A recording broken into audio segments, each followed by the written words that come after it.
सुनसान सड़क की दोनों तरफ घना जंगल था। उस रास्ते पर निशांत तेजी से भागता हुआ जा रहा था। उसको अपने पीछे चलते हुए 2 कदमों की आहट साफ सुनाई दे रही थी। वह आहट एक साए की थी। निशांत जितना उस साए से दूर भागने की कोशिश करता, वो साया हर वक्त उसे खुद के साथ ही नजर आता।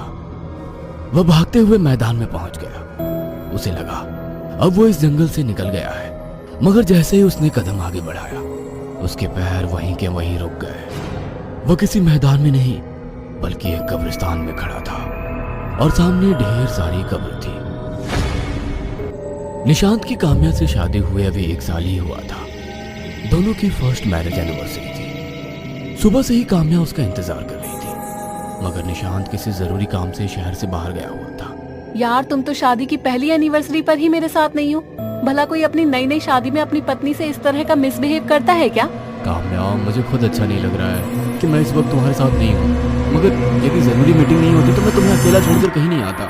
बस कुछ ही देर की बात है। जैसे ये मीटिंग खत्म हो जाएगी मैं तुम्हारे पास आ जाऊंगा। ठीक 5 बजे रेडी रहना, तुम्हारे लिए एक जबरदस्त सरप्राइज है।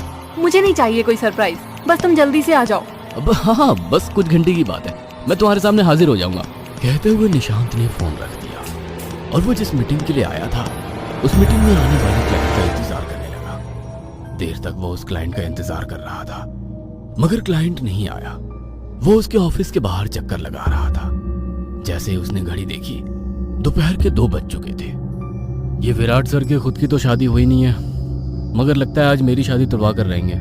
निशांत खुद से ही बातें कर रहा था कि विराट वहां आ गया और दोनों विराट के कैबिन में जाकर मीटिंग करने लगे। जैसे ही मीटिंग खत्म हुई, घड़ी में 6 बज रहे थे। अरे आज तो घर पहुंच पाऊंगा तब तक मेरी एनिवर्सरी खत्म हो जाएगी। कैसे भी करके 12 बजे से पहले मुझे काम्या के पास पहुंचना होगा।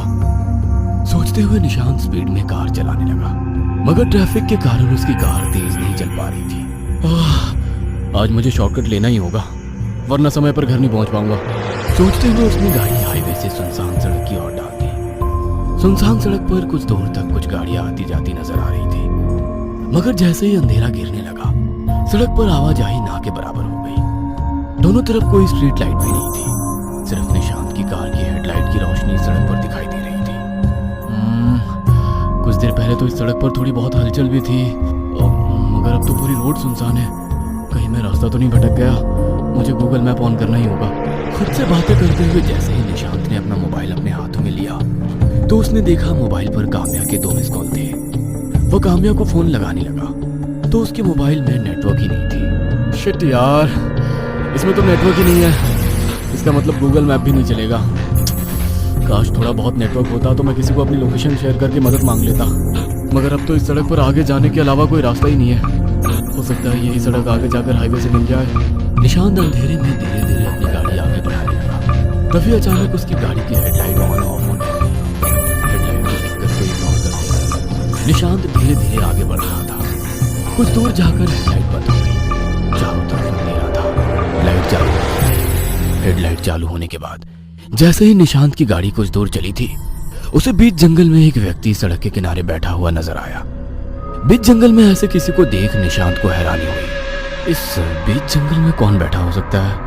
लगता है कोई लकड़हारा होगा जिसे मदद की जरूरत होगी। गाड़ी रोककर पूछ लेता हूँ, हो सकता है वो यहाँ से निकलने का रास्ता बता दे। सोचते हुए निशांत ने अपनी कार उसी व्यक्ति के पास लाकर रोक दी। जैसे ही गाड़ी रुकी, वो व्यक्ति जोर जोर से रोने लगा।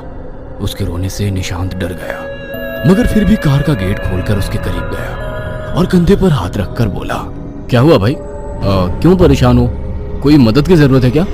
निशांत की आवाज सुनकर वो पीछे पलटा और रोते रोते जोर से हंसने लगा। हंसते हुए उसका चेहरा बहुत ही भयानक लग रहा था।